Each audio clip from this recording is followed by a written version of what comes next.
இன்று காலை மத்திய மேற்கு வங்கக்கடல் பகுதிகளில் நிலவிய தீவிர புயல் மோந்தா வடக்கு வடமேற்கு திசையில் நகர்ந்து இன்று காலை 8:30 மணி அளவில் மசூலிப்பட்டினத்திற்கு தெற்கு தென்கிழக்கே 160 கிலோமீட்டர் தொலைவிலும், காக்கிநாடாவுக்கு தெற்கு தென்கிழக்கே 240 கிலோமீட்டர் தொலைவிலும் நிலை கொண்டிருந்தது.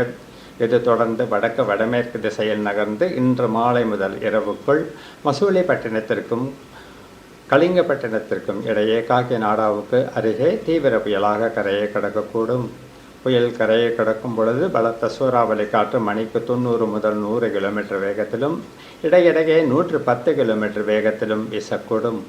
இந்த புயலின் நகர்வின் காரணமாக கடந்த 24 மணி நேரத்தில் மேற்கு தொடர்ச்சி மலையை ஒட்டி உள்ள மாவட்டங்களிலும் வட தமிழக மாவட்டங்களிலும் ஒரு சில இடங்களில் மழை பெய்துள்ளது.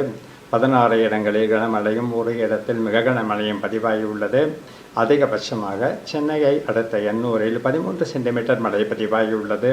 வானிலை முன்னறிவிப்பை பொறுத்தவரை தமிழகம், புதுவை மற்றும் காரைக்கால் பகுதிகளில் அடுத்து வரும் 5 நாட்களுக்கு ஒரு சில இடங்களில் லேசானது முதல் மிதமான வரை மழைக்கு வாய்ப்புள்ளது.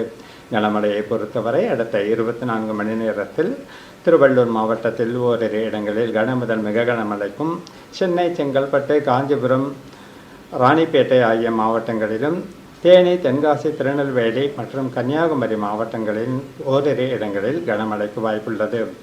சென்னையை பொறுத்தவரை அடுத்த 24 மணி நேரத்திற்கு வானம் பொதுவாக மேகமூட்டத்துடன் காணப்படும்.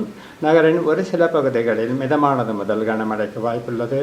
மீனவர்களுக்கான எச்சரிக்கையை பொறுத்தவரை அடுத்த 24 மணி நேரத்திற்கு தமிழக கடலோரப் பகுதிகள், ஆந்திர கடலோரப் பகுதிகள் மற்றும் ஒரிசா கடலோரப் பகுதிகளிலும், வங்கக்கடலின் பெரும் பகுதிகளிலும், அந்தமான் கடல் பகுதிகளிலும், மன்னார் வளைகுடா மற்றும் குமரி கடல் பகுதிகள், கேரள கர்நாடக கடலோரப் பகுதிகள், கொங்கன் கோவா கடலோரப் பகுதிகள், மகாராஷ்டிரா மற்றும் குஜராத் கடலோரப் பகுதிகளிலும், தென்கிழக்கு, மத்திய கிழக்கு மற்றும் வடகிழக்கு அரபிக்கடல் பகுதிகளிலும் சூறாவளி காற்று வீச வாய்ப்புள்ளது.